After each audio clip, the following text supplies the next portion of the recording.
சூழ்நிலைகளின் நடுவில் இந்த வருஷத்தை கடந்து வர கர்த்தர் உதவி செய்தார்.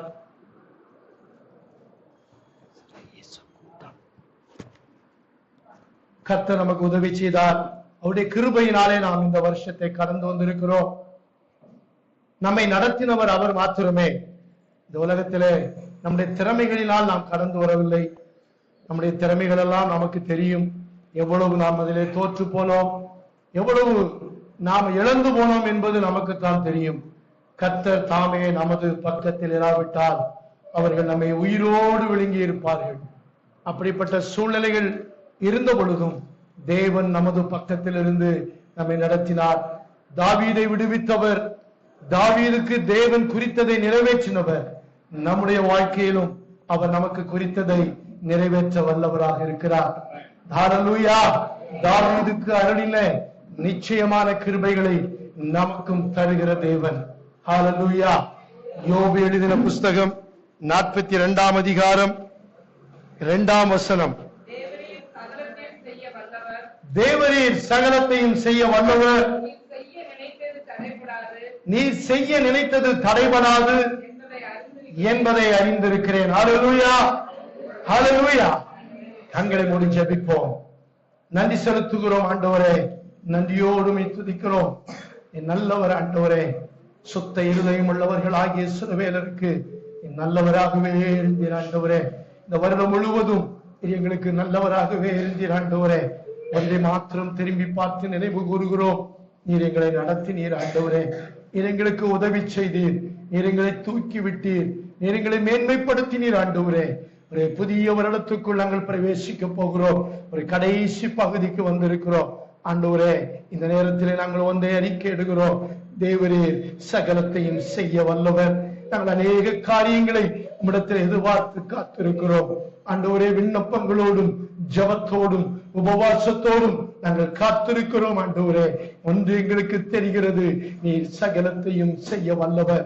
நீர் ஒன்றை செய்ய நினைத்தால் அதை யாராலும் தடை செய்ய முடியாது என்பதை நாங்கள் அறிந்திருக்கிறோம். உம்முடைய நாமம் மாத்திரம் மகிமைப்படட்டும். கிறிஸ்து இயேசு மூலம் ஜெபம் கேளும் ஜீவனுள்ள நல்ல பிதாவே. ஹல்லேலூயா. தேவரீர் சகலத்தையும் செய்ய வல்லவர், நீ செய்ய நினைத்தது தடைபடாது என்பதை அறிந்திருக்கிறேன். யோபு பக்தன் சொன்ன ஒரு வார்த்தை, தேவரீர் சகலத்தையும் செய்ய வல்லவர். இந்த புஸ்தகம் முழுவதிலும் கடைசி அதிகாரம் இந்த 42வது அதிகாரம். இந்த 42ஆம் அதிகாரத்திலே யோபு எத்தனையோ காரியங்களை இந்த புஸ்தகத்திலே அவர் பேசியிருந்தாலும் இந்த 42ஆம் அதிகாரத்தின் துவக்கத்திலே தேவன் அவரோடு பேசின பின்பு, தேவன் யோபுவோடு பேசின பின்பு, யோபுவை பார்த்து ஆண்டவர், நீ இடை கட்டிக்கொள், நான் உன்னை கேட்பேன், நீ எனக்கு பதில் சொல் என்று யோபுவோடு தேவன் 38ஆம் அதிகாரத்தில் இருந்து அநேக காரியங்களை, நீங்கள் அதை வாசித்திருப்பீர்கள், வீட்டில் சென்று வாசித்துக் கொள்ளுங்கள். அநேக காரியங்களை தேவன் யோபுவோடு கேட்டார். யோபு அதற்கு சொன்ன 2 பதில். ஒன்று 40வது அதிகாரம் 4வது வசனம். இதோ நான் நீசன், நான் உமக்கு என்ன மறுஉத்தரவு சொல்லுவேன், என் கையினால் என் வாயை பற்றிக் கொள்கிறேன். 42ஆம் அதிகாரம் 2ஆம் வசனத்திலே சொல்லுகிறார், தேவரீர் சகலத்தையும் செய்ய வல்லவர், நீ செய்ய நினைத்தது தடைபடாது என்பதை அறிந்திருக்கிறேன். ஹல்லேலூயா, ஹல்லேலூயா. தேவன் அத்தனை கேள்விகள் 38ஆம் அதிகாரத்திலிருந்து, அப்பொழுது கர்த்தர் பெருங்காற்றிலிருந்து யோபுக்கு உத்தரவாக, அறிவில்லாத வார்த்தைகளால் ஆலோசனை அந்தகாரப்படுத்துகிற இவன் யார், நான் உன்னை கேட்பேன், நீ எனக்கு உத்தரவு சொல்லு. ஆண்டவர் அநேக காரியங்களை யோபுவை பார்த்து கேட்டார், நீ எனக்கு உத்தரவு சொல்லு என்று. 2 உத்தரவைத்தான் அவரால் சொல்ல முடிந்தது. ஒன்று, என் கையினால் என் வாயை பற்றிக் கொள்கிறேன். இன்னொன்று, நீர் சகலத்தையும் செய்ய வல்லவர் என்பதை அறிந்திருக்கிறேன். ஹல்லேலூயா. யோபு சன்மார்க்கன், தேவனுக்கு பயப்படுகிறவன் தீமைக்கு விலகுகிறவன் என்று ஆண்டவராலே சாட்சி பெற்ற அந்த யோபு சொல்லுகிற வார்த்தை, தேவன் பேசுகிறவரை அவர் அநேக காரியங்களை பேசினார். தன் நீதியை நம்பினார், தன்னுடைய ஜபத்தை நம்பினார், தன்னுடைய எல்லா காரியங்களையும் நம்பிக்கொண்டிருந்தார். எனக்கு ஏன் இப்படி வந்தது, இப்படி வந்திருக்க கூடாது என்று கூட அவர் நினைத்திருந்தார். ஆனால் யோபுவின் வாழ்க்கையிலே தேவன் பேச ஆரம்பித்த பொழுது அவர் ஒன்றை அறிந்து கொண்டார், தேவரே சகலத்தையும் செய்ய வல்லவர். நம்முடைய வாழ்க்கையிலும் ஒருவேளை இன்றைக்கு நீங்கள் தேவைகளோடு இருக்கலாம், எதிர்பார்ப்புகளோடு இருக்கலாம், ஏன் இப்படி சம்பவித்தது என்ற கேள்விகளோடு இருக்கலாம். ஆண்டவர் சொல்லுகிற வார்த்தை, ஆண்டவர் நம்மிடத்திலே யோபுவிடத்திலே கேட்பது போல கேட்பார் என்றால் அவருடைய ஒரு கேள்விக்கும் நம்மால் பதில் சொல்ல முடியாது. ஏனென்றால் அவர் சகலத்தையும் செய்ய வல்லவர், அவர் சர்வ வல்லமையுள்ள தேவன், அவர் எல் ஷடாய், அவரால் தான் எல்லாவற்றையும் செய்ய முடியும். அவர் நம்முடைய வாழ்க்கையிலே ஒன்றை செய்ய தீர்மானிப்பாரானால் அதை தடுக்க யாராலும் முடியாது. தேவரீர் சகலத்தையும் செய்ய வல்லவர், நீ செய்ய நினைத்தது தடைபடாது என்பதை நான் அறிந்திருக்கிறேன். எப்பொழுது அதை அறிந்து கொண்டார்? தேவன் பேச ஆரம்பித்த பொழுது, தேவன் கேட்ட கேள்விகளுக்கு இவரால் பதில் சொல்ல முடியாமல் அந்த கேள்விகளுக்கு இந்த உலகத்திலே யாராலும் பதில் சொல்ல முடியாது. ஏனென்றால் தேவன் அத்தனை பெரியவர், அத்தனை சர்வ வல்லமையுள்ள தேவன். அவர் எல் ஷடாய், சர்வ வல்லமையுள்ள தேவன். ஆபிரகாமுடைய வாழ்க்கையிலே தேவன் அவனை பார்த்து சொன்ன வார்த்தை, நான் சர்வ வல்லமையுள்ள தேவன், நீ எனக்கு முன்பாக நடந்து கொண்டு உத்தமனாயிரு. ஆண்டவருக்கு பிரியமில்லாத சித்தமில்லாத காரியங்களை ஆபிரகாம் ரெபெக்காளின் வார்த்தைகளை கேட்டு அவன் ஈசாக்கை பெற்றுக் கொள்வதற்கு முன்பாக அவன் இஸ்மவேலை பெற்ற பொழுது 13 ஆண்டுகள் தேவன் அவனோடு பேசவில்லை. ஆபிரகாம் ஆண்டவரோடு வாழ்ந்து கொண்டிருந்தார், ஆனால் தேவன் அவனோடு பேசவில்லை. ஆண்டவர் அடுத்த அதிகாரத்திலே ஒரு 13 ஆண்டுகளுக்கு பின்பாக அவனோடு பேச ஆரம்பித்தார். நான் சர்வ வல்லமையுள்ள தேவன், நான் உன்னோடு வாக்கு பண்ணி இருக்கிறேனே, நான் உன்னோடு உடன்படிக்கை பண்ணி இருக்கிறேனே, நான் உனக்கு இதை செய்வேன் என்று சொல்லி இருக்கிறேனே, ஏன் அவசரப்படுகிறாய்? நீ ஏன் அவசரப்பட்டாய்? நீ ஏன் இஸ்மவேலை பெற்றுக் கொண்டாய்? உனக்கு நான் இஸ்மவேலை வைக்கவில்லை, நான் உனக்கு வாக்குத்தத்தம் பண்ணினது ஒரு ஈசாக்கு. ஆனால் நீ அவசரப்பட்டு நீங்களாகவே ஒரு முடிவெடுத்து என்னிடத்தில் யாதொரு ஆலோசனையும் கேட்காமல் நீங்கள் செய்த தவறு இஸ்மவேல். இன்றைக்கும் இஸ்மவேல் நின்று கொண்டிருக்கிறார், இன்றைக்கும் இஸ்மவேல் வாழ்ந்து கொண்டிருக்கிறார், செழிப்பாயிருக்கிறார்கள். காரணம், தேவன் அநீதியுள்ள தேவன் அல்ல, அவர் நீதியுள்ள தேவன். தவறிழைத்தவன் இஸ்மவேல் அல்ல, தவறிழைத்தவர் ஆபிரகாம். ஆபிரகாமை பார்த்து ஆண்டவர் அந்த பேச ஆரம்பித்த பொழுது சொன்ன வார்த்தை, நான் சர்வ வல்லமையுள்ள தேவன், நீ எனக்கு முன்பாக நடந்து கொண்டு உத்தமனாயிரு. அருமையானவர்களே, நீங்கள் காத்திருந்து இழைத்து போயிருக்கலாம், காத்திருந்து நீங்கள் எதிர்பார்த்த காரியங்களை கைவிட்டு இருக்கலாம். ஆனால் ஒருபோதும் ஒரு இஸ்மவேலை தேடி விடாதிருங்கள். தேவன் உங்களுக்கு வைத்திருக்கிற ஈசாக்கு பிறக்கும் வரை, ஈசாக்கு வரும் வரை நீங்கள் காத்திருக்க வேண்டியது அவசியமாயிருக்கிறது. வயது போகலாம், சரீரம் செத்து போகலாம், கர்ப்பம் செத்து போகலாம், எது நடந்தாலும் எது நடக்காமல் போனாலும், யார் ஆலோசனை கொடுத்தாலும், தேவன் ஒன்றை சொல்லி இருப்பாரானால் அது நிறைவேறும் வரை, அந்த ஈசாக்கு வெளிப்படும் வரை நீங்களும் நானும் காத்திருந்துதான் ஆக வேண்டும். நீங்கள் அவசரப்படுவீர்களானால், நீங்களும் நானும் அவசரப்படுவோமானால், தேவன் இந்த காரியத்திலே கதவை அடைத்து விட்டார் என்று எந்த ஒரு காரியத்திற்கும் முடிவை கட்டிவிடாதிருங்கள். தேவன் கதவை அடைக்கிறவர் அல்ல, எந்த கதவை எப்பொழுது திறக்க வேண்டும் என்று அவருக்கு தான் தெரியும். ஏனென்றால் அவர் சர்வ வல்லமையுள்ள தேவன். ஹல்லேலூயா, ஹல்லேலூயா, ஹல்லேலூயா. சர்வ வல்லமையுள்ள தேவன், அவர் செய்ய நினைத்தது தடைபடாது, அவர் சகலத்தையும் செய்ய வல்லவர். சகலமும் என்றால் சகலமும் தான். மனிதனால் சகலத்தையும் செய்ய முடியாது, தேவனால் மாத்திரமே சகலத்தையும் செய்ய முடியும். தேவரீர் சகலத்தையும் செய்ய வல்லவர் என்பதை யோபு தன் வாழ்க்கையிலே அறிந்து கொண்டார். அதற்கு பின்பான வசனங்களிலே யோபு சொல்லுகிறார், அவர் 3வது வசனத்திலே சொல்லுகிறார், நான் வாசிக்கிறேன், எனக்கு தெரியாததையும் என் புத்திக்கு எட்டாததையும் நான் அறியாததையும். 3 காரியங்கள். எனக்கு தெரியாததையும் என் புத்திக்கு எட்டாததையும் நான் அறியாததையும் அலப்பினேன் என்கிறேன். இதுவரைக்கு யோபு எத்தனையோ காரியங்களை இந்த முன் அதிகாரங்களிலே பேசினார். அவர் அந்த பேச்சுக்கெல்லாம் அவர் சொன்ன ஒரு பதில், எனக்கு தெரியாததையும் எனக்கு என் புத்திக்கு எட்டாததையும் நான் அறியாததையும் அலப்பினேன். நான் இவ்வளவு நேரம் பேசினது எல்லாமே நான் அலப்பினேன். நாம் அலப்பினாலும் இது போல பல காரியங்களை நான் சொல்லி இருந்தாலும், நான் ஏன் பிறந்தேன், நான் ஏன் இந்த உலகத்துல வாழணும், நான் வாழ்றதுல என்ன அர்த்தம் இருக்கிறது என்பதெல்லாம் கூட நான் பேசி இருப்போம். நானும் என் வாழ்க்கையில் எப்படி பேசி இருக்கிறேன். என் சூழ்நிலைகள் எல்லாம் நொறுங்கி போன பொழுது, எல்லாவற்றையும் நான் இழந்து போன பொழுது, சைவர் என்கிற நிலைமைக்கு வந்த பொழுது, நான் ஏன் வாழ வேண்டும் ஆண்டவரே, நான் வாழுவதில் என்ன அர்த்தம் இருக்கிறது என்று ஒரு நாள் ஆண்டவரை பார்த்து கேட்டேன். அப்பொழுது ஆண்டவர் சொன்ன வார்த்தை, நீ என் தாசன், நான் உன்னை தெரிந்து கொண்டேன், நான் உன்னை வெறுத்து விடவில்லை என்று சொன்னார். நான் செய்தது நிமித்தம் அநேகர் என்னை வெறுத்தார்கள், இவன் தான் இவைகளுக்கெல்லாம் காரணம் என்று சொன்னார்கள். ஆனால் தேவன் சொன்ன வார்த்தை, நான் உன்னை வெறுத்து விடவில்லை.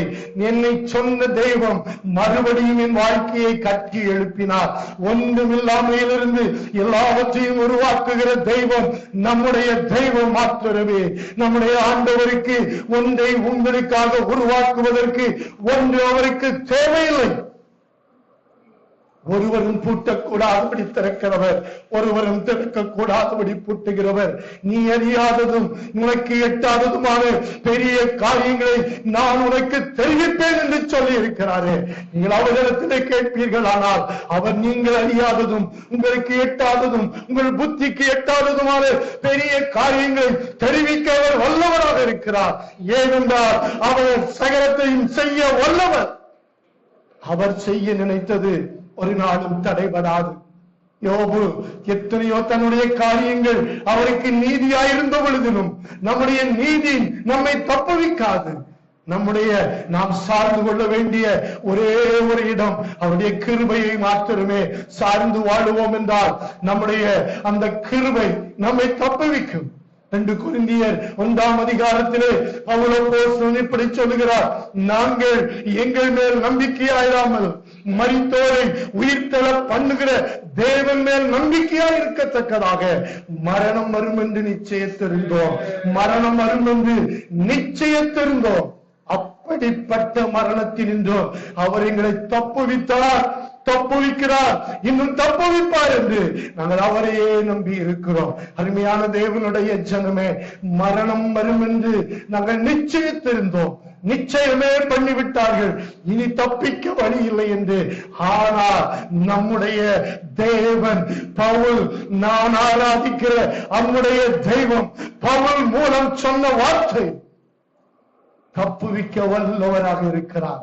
அவர் மரித்தோரில் இருந்து நம்மை உயிர்ப்பிக்க வல்லவராக இருக்கிறார் என்று அவர்கள் விசுவாசிக்கத்தக்கதாக ஒரு சில வேளைகளிலே நம்முடைய சூழ்நிலைகள் கடைசி என்கிற ஒரு நிலைமை வரும்பொழுது கூட தேவன் செயலாற்றாமல் இருக்கலாம். ஏனென்றால் நம்முடைய விசுவாசத்தை அதிகரிக்க பண்ணும்படி. ஆனால் தேவன் அப்படியே விட்டு விடுகிறவர் அல்ல. மரித்து போன லாசருவையும் அவர் உயிரோடு எழுப்பினவர். எல்லாரும் சொன்ன வார்த்தை, உடன் பிறந்தவர்களும் சொன்ன வார்த்தை, மரித்து 4 நாள் ஆயிற்று, இனி நாளுமே என்ன ஆண்டவரே, என்ன சொல்லுகிறேன், என்ன பார்க்க போகிறேன், அவர் கல்லறை இடத்தில் போய் அழப்போகிறார் என்று எல்லாரும் நினைத்துக் கொண்டு போனார்கள். எல்லாரும் அவருக்கு பின்னால் போனார்கள். மரியாளும் பின்னால் போனாள், மார்த்தாளும் பின்னாலே போனாள். ஆனால் தேவன் அழச் செல்லவில்லை. அவர்கள் அழுததை கண்டு கண்ணீர் விட்டார். ஆனால் அவர் செய்ய வேண்டியதை அன்றைக்கு லாசருவின் கல்லறையின் முன்பு செய்தார். ஏனென்றால் அவர் சகலத்தையும் செய்ய வல்லவர். ஒரே ஒரு வார்த்தை, லாசருவே வெளியே வா என்று சொன்ன பொழுது அந்த ஒரு வார்த்தை மரித்து போனவனை, 4 நாளாகி நாறி போனவனை வெளியே கொண்டு வந்தது உண்மையானால் இன்றைக்கும் அவர் நம்மை பார்த்து சொல்லுகிற வார்த்தை, ஒருவேளை முடிந்திருக்கலாம், நீங்கள் முடிவு கட்டி இருக்கலாம், நீங்கள் கதையை க்ளோஸ் பண்ணி இருக்கலாம், சாப்டரை க்ளோஸ் பண்ணி இருக்கலாம், ஃபைலை க்ளோஸ் பண்ணி இருக்கலாம். ஆனால் அதே ஃபைலுக்கு உயிர் கொடுக்க, அதே காரியத்துக்கு உயிர் கொடுக்க இன்றைக்கு தேவன் நம் நடுவில் இருக்கிறார். ஹல்லேலூயா, ஹல்லேலூயா, ஹல்லேலூயா. தேவரே சகலத்தையும் செய்ய வல்லவர். நீர் செய்ய நினைத்தது தடைபடாது என்பதை நான் அறிந்திருக்கிறேன். ஹல்லேலூயா. அந்த அறிவு யோபுவுக்கு தேவன் பேசின பொழுது வந்தது. நம்முடைய வாழ்க்கையிலும் தேவன் பேசுவதை நாம் கேட்பதற்கு நேரங்களை செலவழிக்க வேண்டும். தேவன் ஒரு காரியத்திலே என்ன சொல்லுகிறார்? ஆண்டவரே, நான் இதை செய்யலாமா, நான் இதை யோசிக்கலாமா, நான் இந்த முடிவை எடுக்கலாமா என்று நாம் கேட்கிற பொழுது நமக்கு பதில் கொடுக்கிற தேவனாக இருக்கிறார். அநேக காரியங்களின் தோல்விகளுக்கு காரணம் நாம் அவரிடத்திலே விசாரிக்காமல் போனது நிமித்தம் தான் நமக்கு சிக்கல்கள் வருகிறது. தாவீது எல்லாவற்றை குறித்தும் தேவனிடத்திலே விசாரித்தார் என்று வேதம் சொல்லுகிறது. ஆனால் அந்த 1 சாமுவேல் 30ஆம் அதிகாரம் 1 சாமுவேல் 30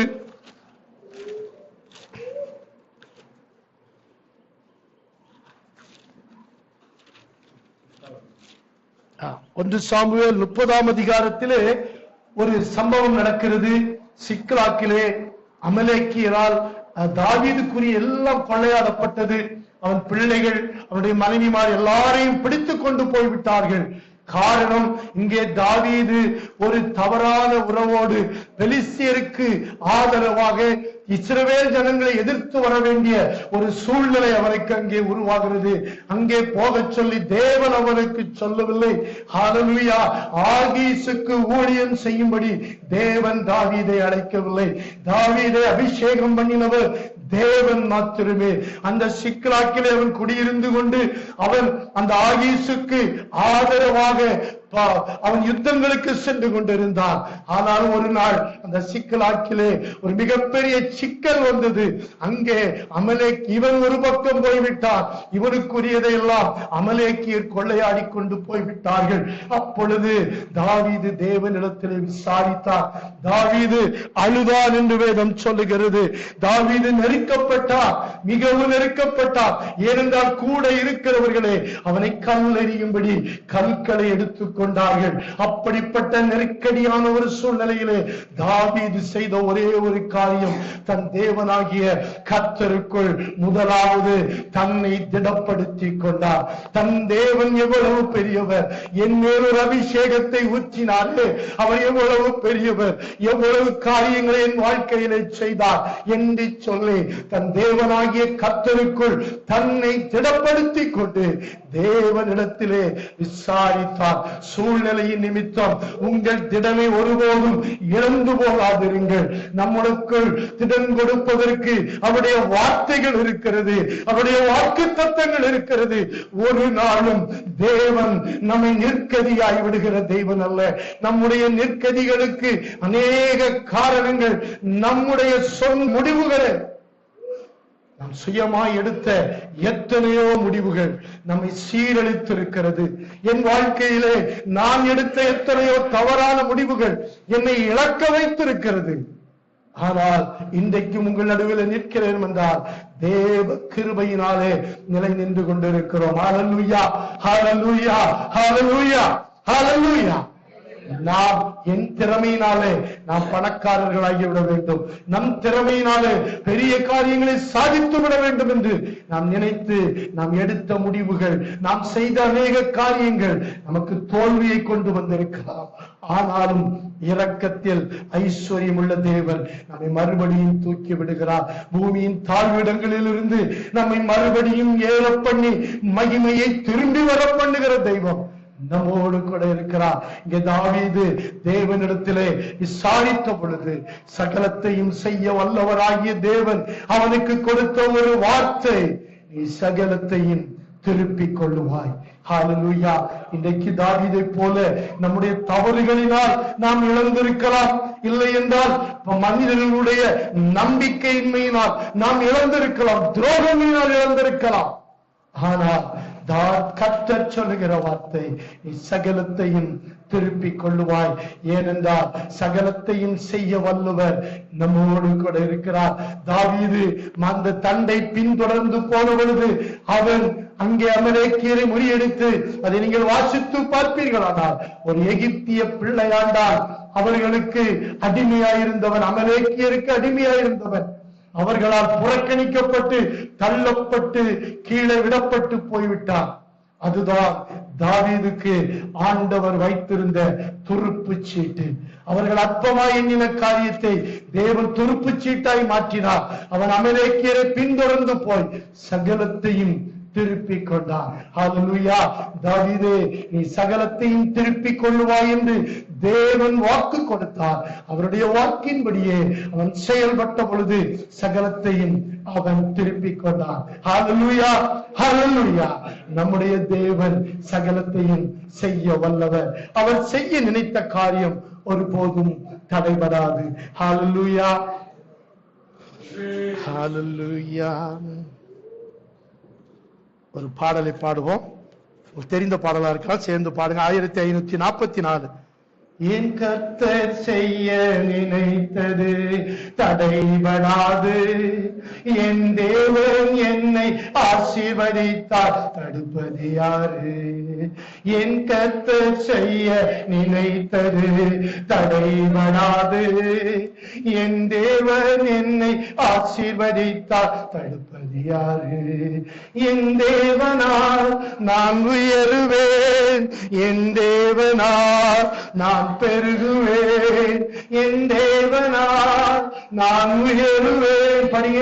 என் தேவனால் நான் பெருகுவேன், நிச்சயம் நடக்கும், நிச்சயம் நடக்கும். சுற்றி உள்ள கண்கள் அதை பார்க்கும், என்னை சுற்றி உள்ள கண்கள் அதை பார்க்கும். என் தேவனால் நான் உயருவேன், என் தேவனால் நான் பெருகுவேன், என் தேவனால் முன்னேறுவேன், என் தேவனால் மதிலை தாண்டுவேன். நிச்சயம் நடக்கும், நிச்சயம் நடக்கும். சுற்றி உள்ள கண்கள் அதை பார்க்கும், என்னை சுற்றி உள்ள கண்கள் அதை பார்க்கும். நான் கலங்கி இந்த போது கலங்காதே என்றாரே, நான் தீர்த்து நின்ற போது நான் இருக்கிறேன் என்றாரே. நான் கலங்கி நின்ற போது கலங்காதே என்றாரே, நான் தனித்து நின்ற போது நான் இருக்கிறேன் என்றாரே. கர்த்தர் என் கரம் பிடித்து நான் உன்னை விட்டு விலகேன், நான் உன்னை என்று கைவிடேன் என்றாரே. என் தேவனா நான் உயர்வரும், என் தேவனா நான் பெருகுவேன், என் தேவனா நான் முழுகுவேன், என் தேவனா நான் பெருகுவேன், என் தேவனா நான் உயருவேன், என் தேவனா நான் பெருகுவேன், என் தேவனா நான் ஏறுவேன், என் தேவனா மதிலை தாண்டுவேன். நிச்சயம் நடக்கும், நிச்சயம் நடக்கும். சுற்றி உள்ள கண்கள் அதை பார்த்து எல்லாம் சொல்லுவோம். நிச்சயம் நடக்கும், நிச்சயம் நடக்கும். சுற்றி உள்ள கண்கள் அதை பார்க்கிறோம். நிச்சயம் நடக்கும், நிச்சயம் நடக்கும். சுற்றி உள்ள கண்கள் அதை பார்க்கும். மறுபடியும் என் தேவனால் நான் உயருவேன், என் தேவனால் நான் பெருகுவேன், என் தேவனால் நான் உயருவேன், என் தேவனால் நான் பெருகுவேன், என் தேவனால் முன்னேறுவேன், என் தேவனால் மதிலை தாண்டுவேன். நிச்சயம் நடக்கும், நிச்சயம் நடக்கும். சுற்றி உள்ள கண்கள் அதை பார்க்கும், என்னை சுற்றி உள்ள கண்கள் அதை பார்க்கும். அல்லேலூயா, அல்லேலூயா. நம்மை சுற்றி உள்ள கண்கள் தேவன் நமக்கு செய்கிறதை நிச்சயம் பார்க்கும். ஏனென்றால் நம்முடைய உயர்வு, நம்முடைய வாழ்வு, நம்முடைய மேன்மை, நம்முடைய ஆசீர்வாதங்கள் எல்லாமே நம்முடைய தேவனோடு சம்பந்தப்பட்டது. ஹல்லேலூயா. நம்முடைய வாழ்க்கை இந்த உலகத்தோடு சம்பந்தப்பட்டதல்ல, உலகத்தின் திட்டங்களோடு சம்பந்தப்பட்டதல்ல. உலகம் ஒன்றை சொல்லுகிறது என்றால் அதோடு சம்பந்தப்பட்டதல்ல. அப்படி என்றால் ஆபிரகாமுக்கு ஈசாக்கு பிறந்திருக்க வாய்ப்பே இல்லை. ஏனென்றால் அவருடைய சரீரம் செத்து போய்விட்டது, சாராளுடைய கர்ப்பம் செத்து போய்விட்டது. உலகம் சொல்லும் உங்களுக்கு வயதாகிவிட்டது, உங்களுக்கு வயதானதினாலே இனி குழந்தை பெறு. எத்தனை வைத்தியர்கள், எத்தனை டாக்டர்ஸ் போய் சொன்னாலும் அவர்கள் கொடுக்கிற ரிப்போர்ட் இதுவாகத்தான் இருக்கும். ஆனால் அதையும் தாண்டி தேவனால் கிரியை செய்ய முடியும். ஏனென்றால் நம்முடைய தேவன் சகலத்தையும் செய்ய வல்லவராக இருக்கிறார். ஹல்லேலூயா. வயதாகி விட்டது என்று சொல்லுகிறீர்களோ, இல்லை என்றால் காலம் கடந்து விட்டது என்று சொல்லுகிறீர்களோ, காரியம் கை மீறி போய்விட்டது என்று சொல்லுகிறீர்களோ, இனி இப்படித்தான் என்று ஒரு காரியத்தை டிசைன் பண்ணி உங்கள் மனதிலே பதித்து விட்டீர்களோ, அந்த பதிவை எல்லாம் இப்பொழுது எடுத்து போட்டுவிட்டு தேவன் உங்களுக்கு என்ன சொல்கிறாரோ அதை பதிவாக கொண்டு வரும்படி உங்களை அன்போடு கூட கேட்டுக்கொள்கிறேன். ஏனென்றால் நீங்கள் அறிந்திருக்க வேண்டிய விஷயம், தேவனே சகலத்தையும் செய்ய வல்லவர். நீ செய்ய நினைத்தது தடைபடாது என்பதை நான் அறிந்திருக்கிறேன். நீங்கள் அதை அறிந்திருக்க வேண்டும். அதை அறிந்திருப்பீர்களானால் உங்கள் வாழ்க்கைக்கென்று தேவன் திட்டம் பண்ணினவைகளை மாற்றிவிட இந்த உலகத்தில் எந்த சக்தியாலும் முடியாது. ஹல்லேலூயா. கிறிஸ்தவத்தை எடுத்துக் கொள்ளுங்கள். அது ஒன்றும் பஞ்சு மெத்தையிலே அது பயணம் பண்ணி வரவில்லை. சீஷர்கள் எல்லாரும் அவர்கள் இரத்த சாட்சிகளாய்த்தான் மரித்தார்கள். அப்படிப்பட்ட கிறிஸ்தவம் தான் இன்று வரைக்கும் தொடர்ந்து கொண்டிருக்கிறது. அது நாளுக்கு நாள் வளர்ந்து கொண்டிருக்கிறது. அதை அழிக்க எத்தனையோ பேர் முற்பட்டார்கள், எத்தனையோ பேர் எழும்பினார்கள். அழித்து விடுவேன் என்று சொன்னார்கள், வேதம் இருக்காது என்று சொன்னார்கள், வேதத்தை கட்டுக்கதை என்று சொன்னார்கள். ஆனால் இந்த வார்த்தை இன்றளவும் நிலைத்துக் கொண்டிருக்கிறது. அந்த வார்த்தையிலிருந்து இன்று கூட உங்கள் நடுவிலே நான் பேசும்படி தேவன் வைத்திருக்கிறார். ஹல்லேலூயா. ஒருவேளை நீங்கள் இதுவரைக்கும் உங்களுக்கு தெரியாததையும் உங்களுக்கு அறியாததையும் நீங்கள் தேவனை பற்றி சொல்லி இருக்கலாம், அலம்பி இருக்கலாம். அருமையான தேவ பிள்ளைகளே, நீங்களும் உங்களை குறித்து சொல்வது மாத்திரமல்ல, மற்றவர்களுடைய சூழ்நிலையிலே மற்றவர்களை குறித்து ஒருபோதும் நியாயம் தீர்த்து விடாதிருங்கள், நியாயம் தீர்த்து விடாதிருங்கள். யோபின் சிநேகிதர்கள் மூன்று பேர் பல காரியங்களை யோபுவிடத்தில் சொன்னார்கள், யோபுவோடு பேசினார்கள். யோபுவின் துக்கம் கொடிய துக்கம் என்று கண்டு அவர்கள் பேசாமல் அமர்ந்திருந்தார்கள். பிறகு பேச ஆரம்பித்தார்கள். அவர்கள் பேச்சுகளை தேவன் ஏற்றுக்கொள்ளவில்லை. நீங்கள் என் தாசனாகிய யோபு பேசினது போல நீங்கள் என்னை குறித்து நிதானமாய் பேசவில்லை. அருமையானவர்களே, ஒரு மனிதனை தேவன் நடத்துகிற பாதை நமக்கு தெரியாது, நமக்கு புரியாது. ஆனால் அதை வைத்துக் கொண்டு நீங்கள் ஒரு தீர்ப்பையோ தேவன் இப்படி செயல்படுகிறார் என்றோ அவரை குறித்து சொல்லிவிடாதிருங்கள். ஏனென்றால் யோபு அவர்களுக்காக விண்ணப்பம் செய்த பொழுதுதான் அவர்களுக்கு ஒரு விடுதலை வந்தது. அருமையானவர்களே, வேண்டாதவைகளை பேசி, மற்றவர்களை குறித்து தவறானவைகளை பேசி, ஒருவனை தேவன் நடத்தும் பாதை நமக்கு தெரியாமல் அவனை குறித்து தீர்ப்பு சொல்லி தேவ கோபத்துக்கு நாம் ஆளாகி விடாதபடி நம்மை நாமே காத்துக் கொள்வோமாக. ஒருவேளை நம்முடைய வாழ்க்கையிலே நாம் பேசினதை தேவன் பொறுத்துக் கொண்டார். ஒருவனை தேவன் நடத்துகிற பாதை நமக்கு தெரியாது. ஒருவனை தேவன் எப்படி உருவாக்கி கொண்டிருக்கிறார் என்பது நமக்கு தெரியாது. நமக்கு தெரியாததையும் நம் புத்திக்கு எட்டாததையும் ஒருபோதும் நியாய தீர்ப்பாய் கொண்டு வந்து விடக்கூடாது. இவர் இப்படி செய்தார், அதனால்தான் இப்படி நடந்தது, இப்படி என்றைக்கு பேசினார், அதற்குத்தான் இந்த நியாய தீர்ப்பு என்று நியாய தீர்ப்பு வழங்குகிற உரிமையை தேவன் நமக்கு கொடுக்கவில்லை. அவருடைய வாழ்க்கையை தேவன் எப்படி மாற்றுவார், எப்பொழுது மாற்றுவார் என்பது நமக்கு தெரியாது. அது அவருக்கும் தேவனுக்குமான காரியம். அருமையானவர்களே, நாம் அதை செய்யாதபடி தேவன் நம்மை பாதுகாப்பாராக.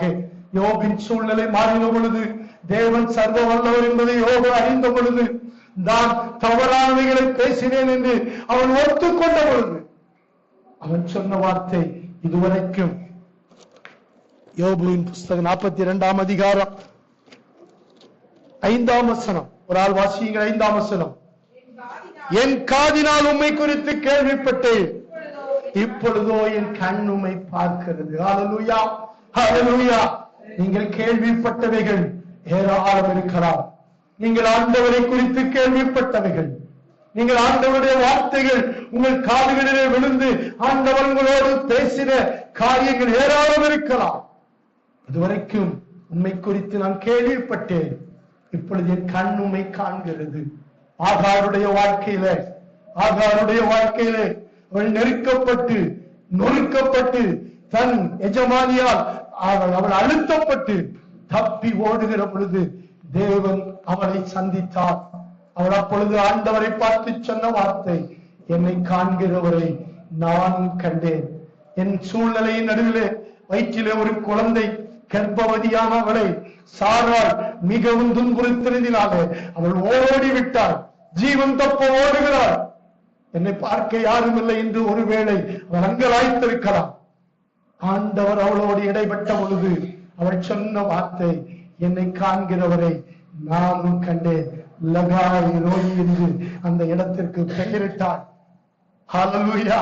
என்னை காண்பவரை நானும் கண்டேன். நம்மை காண்கிறவரை நாமும் காண்கிற கண்களை தேவன் நமக்கு தருவாராக. தேவன் நமக்கு தருவாராக. கேள்விப்பட்ட வாழ்க்கையோடு வாழ்க்கை முடிந்து விடுகிற அனுபவம் அல்ல. அநேகங்களை நாம் கேள்விப்பட்டு இருக்கலாம். தேவன் நம்முடைய காரியங்களை, அவர் நமக்கு வைத்திருக்கிறவைகளை காணும்படியான கண்களை தேவன் திறப்பாராக. பிலேயாமின் கண்களை கர்த்தர் திறந்தார். பிலேயாம் சொன்ன வார்த்தை, கண் திறக்கப்பட்டவன் விளம்புகிறதாவது. அவனுடைய வார்த்தை மாற ஆரம்பித்தது. ஒரு நோக்கம், தவறான நோக்கத்தோடு, போன வாரம் பைபிள் ஸ்டடியில கூட அதை பார்த்தோம். அவன் தவறான நோக்கத்தோடு அவன் போய்கொண்டிருக்கிறான். ஒரு லாபத்துக்காக அவன் போய்கொண்டிருக்கிறான். ஒரு தவறான கனத்துக்காக அவன் போய்கொண்டிருக்கிறான். தேவன் அவனை சந்தித்த பொழுது, தேவன் ஆசீர்வதிக்க வேண்டியவர்களை, தேவன் ஆசீர்வதித்து இருக்கிறவனை சபிக்கும்படி அவன் போய்கொண்டிருந்தான். எண்ணாகமம் 24ஆம் அதிகாரத்திலே, எண்ணாகமும்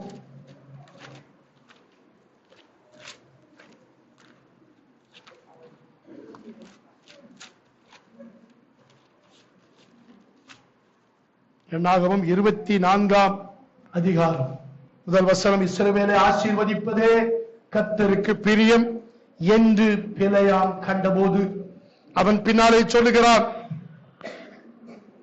அவன் கண்கள் திறக்கப்பட்ட பின்பு அவன் தேவ ஜனத்தை அவன் பார்க்கிறான். அவன் பார்க்கிற பொழுது அந்த பார்வை மாறுகிறது. அப்பொழுது அவன் சொல்லுகிறான், தேவ ஆவி அவன் மேல் வந்தது. அப்பொழுது அவன் தன் வாக்கியத்தை எடுத்துரைத்து, பேயோரின் குமாரனாகிய பிலேயாம் சொல்லுகிறதாவது, கண் திறக்கப்பட்டவன் உரைக்கிறதாவது. அருமையான தேவ ஜனமே, தேவன் இந்த வேதத்தை நாம் வாசிக்கிற பொழுது நம்முடைய கண்களை திறந்தாரானால் அதிலிருந்து நமக்கு வெளிப்படும் வார்த்தைகளை நாம் புரிந்து கொள்ள முடியும். தேவ ஜனம் அவர்கள் அடிமைகளாக இருந்தவர்கள். அடிமைகளாக இருந்து வனாந்தரத்தின் வழியாக புறப்பட்டு வருகிறார்கள். அவர்களை குறித்து பீலேயாம் கண் திறக்கப்பட்ட பொழுது சொன்ன வார்த்தைகள், யாக்கோபே உன் கூடாரங்களும், எடுத்துக் கொள்ளுங்கள். என்னாகமம் 24ஆம் அதிகாரம் 5ஆம் வசனம். இது நம்மை குறித்து தேவன் சொல்லுகிற வார்த்தை. யாக்கோபே உன் கூடாரங்களும், இஸ்ரவேலே உன் வாசஸ்தலங்களும் எவ்வளவு அழகானவைகள். அவைகள் பரவி போகிற ஆறுகளைப் போலவும் நதியோரத்தில் உள்ள தோட்டங்களைப் போலவும் கர்த்தர் நாட்டின சந்தன மரங்களைப் போலவும் தண்ணீர் அருகே உள்ள கேதுரு விருட்சங்களைப் போலவும் இருக்கிறது. 7ஆம் வசனம். அவர்களுடைய நீர்ச்சால்களில் இருந்து தண்ணீர் பாயும், அவர்கள் வித்து திரளான தண்ணீர்களில் பரவும். அவர்களுடைய ராஜா ஆகாகை பார்க்கிலும் உயருவார், அவர்கள் ராஜ்யம் மேன்மையடையும். ஹல்லேலூயா, ஹல்லேலூயா.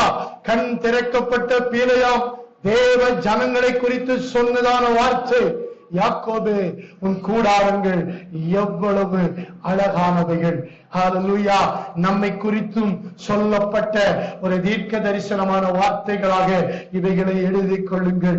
நம்முடைய வாழ்க்கை நதியோரத்திலே நாட்டப்பட்ட சந்தன மரங்கள்.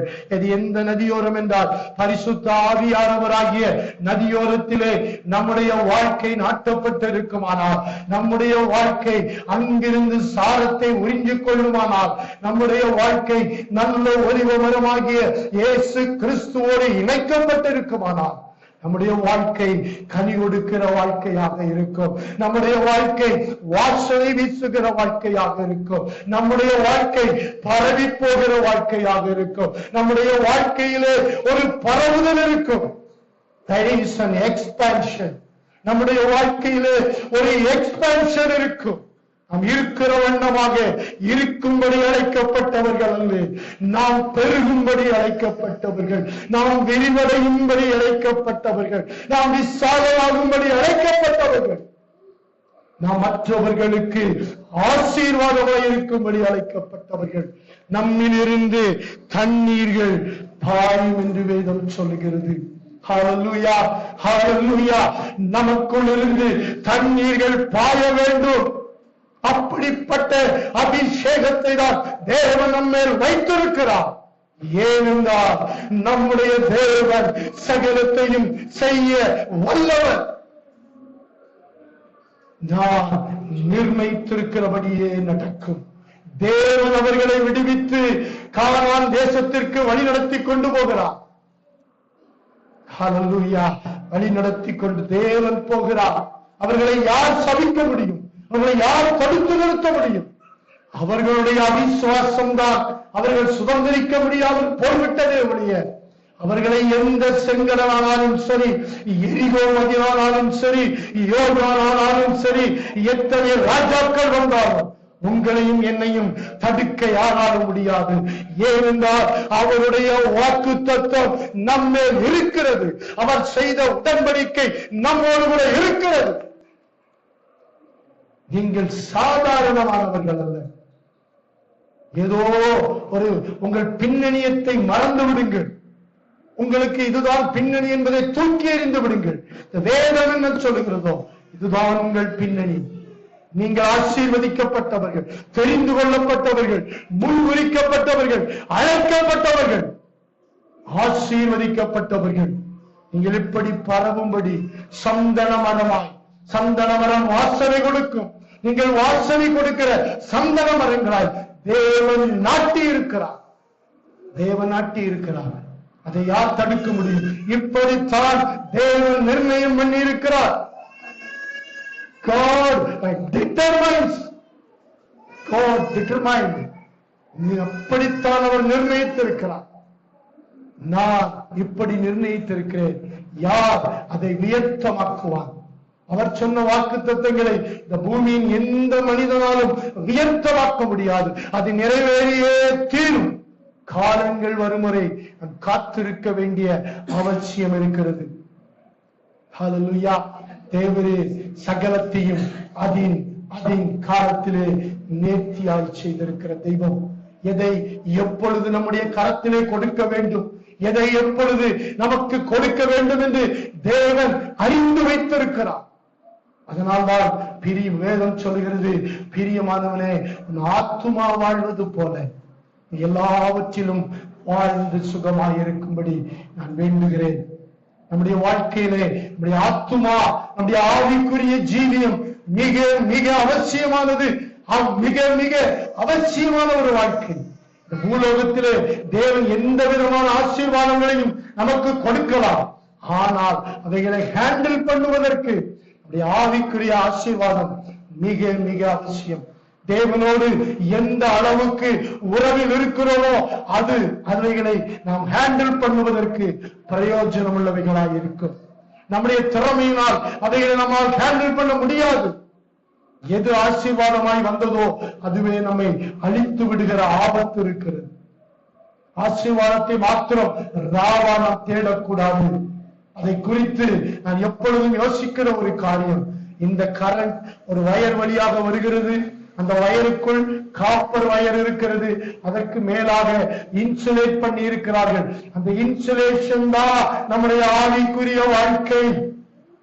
அந்த இன்சுலேஷன் இல்லை என்றால், அந்த மேல் பகுதி இல்லை என்றால் நம்முடைய வாழ்க்கை, அந்த காப்பரை நீங்க தொட முடியாது. ஆனால் கரண்ட் பாய்ந்து கொண்டிருக்கிற அந்த வயரை மேல நீங்க தொட முடியும், அது உங்களை அட்டாக் பண்ணாது. ஆவிக்குரிய ஜீவியத்தை குறித்த கவலையற்ற இஷ்டம் போல் நாம் வாழ்ந்து கொண்டு தேவனை ஆசீர்வதிக்க வேண்டும் என்று கேட்பது நமக்கு நாமே சூனியம் வைத்துக் கொள்வது போல. ராவா கேட்கவே கூடாது.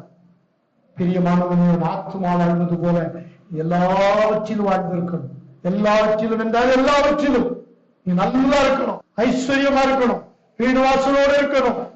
ஆனால் இதை ஹேண்டில் பண்ணுகிற கெப்பாசிட்டி எங்கிருந்து வருகிறது என்றால், நாம் அந்த இடத்துல தவறான முடிவுகள் எடுத்துடக்கூடாது, மற்றவர்களா அற்பமா எண்ணிடக்கூடாது, எனக்கு எல்லாம் இருக்கிறது என்ற பெருமை வந்து விடக்கூடாது. இதைகளுக்கெல்லாம் காரணம் அந்த கரண்ட், அந்த காப்பர்ல போடுற வரைக்கும் அது ஆபத்தானது. ஆனால் அதுக்கு மேல ஒரு இன்சுலேஷன் இருக்குமானால் அது மிகவும் பாதுகாப்பானது, அது பிரயோஜனமாயிருக்கும். இந்த கரண்ட் அப்படி ஓப்பன்ல வந்திருந்தா அது அநேகருக்கு ஆபத்தை விளைவித்திருக்கும். அது சரியாக இன்சுலேட் பண்ணப்பட்டு சரியான இடத்திற்கு போய் சேருகிற பொழுது இந்த ஃபேன் ஓடுகிறது, இந்த லைட் எரிகிறது, இந்த மைக் வேலை செய்கிறது, நமக்கு இது பிரயோஜனமாக இருக்கிறது.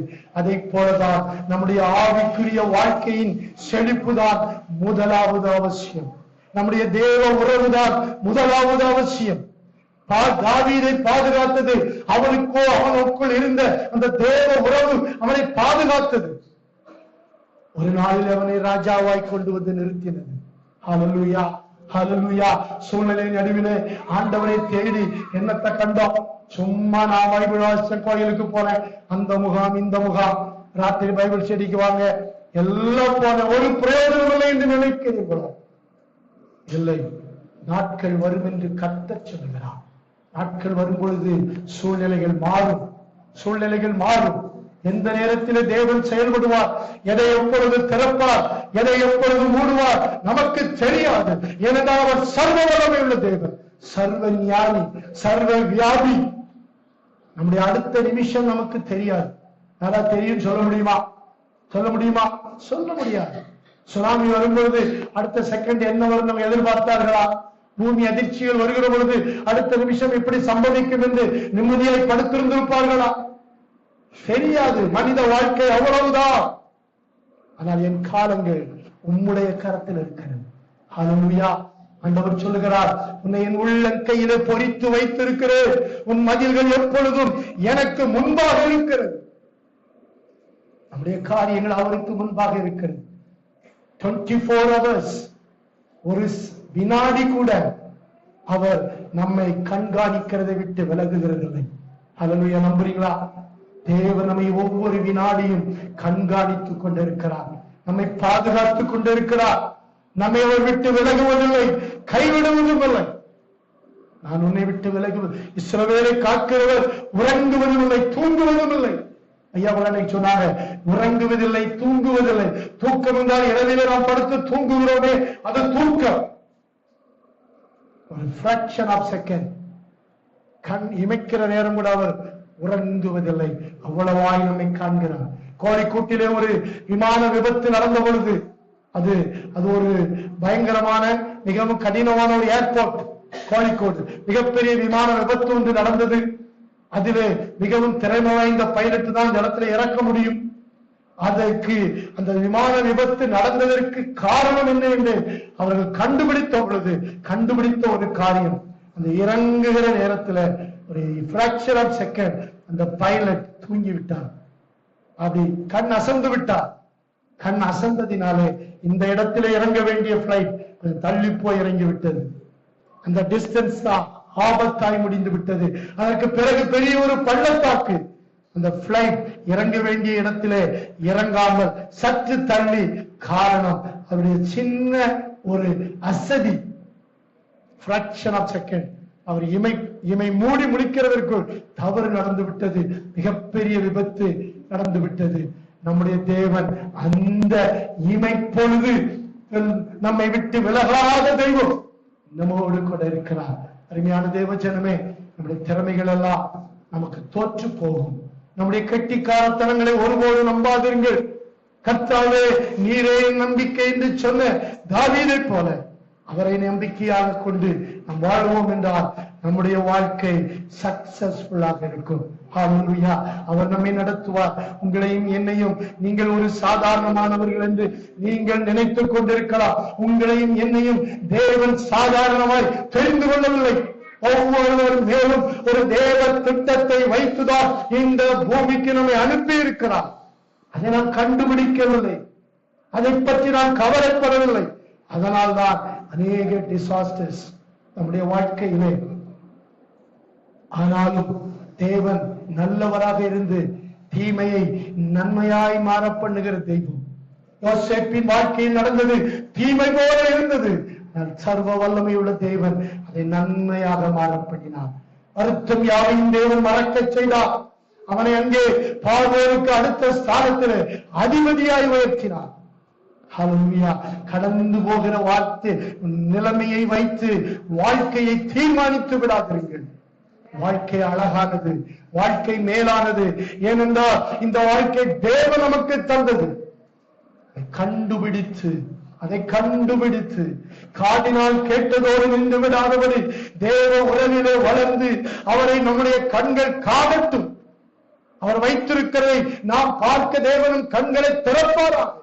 யோபின் முன் நிலைமையை பார்க்கிலும் பின் நிலைமையை தேவன் இரட்டிப்பாய் ஆசீர்வதித்தார். விட்டு போனவர்கள் தேடி வந்தார்கள், உறவுகள் தேடி வந்தார்கள். இன்னைக்கு விட்டு போன நிலைமையிலே காணப்படுகிறீர்களோ, தேவன் தேடி வர பண்ணுவார். யோபின் சிறையிருப்பை தேவன் மாற்றினார். ஹல்லேலூயா. எல்லாரும் எழுப்பி நிற்போம். ஹல்லேலூயா, ஹல்லேலூயா. நான்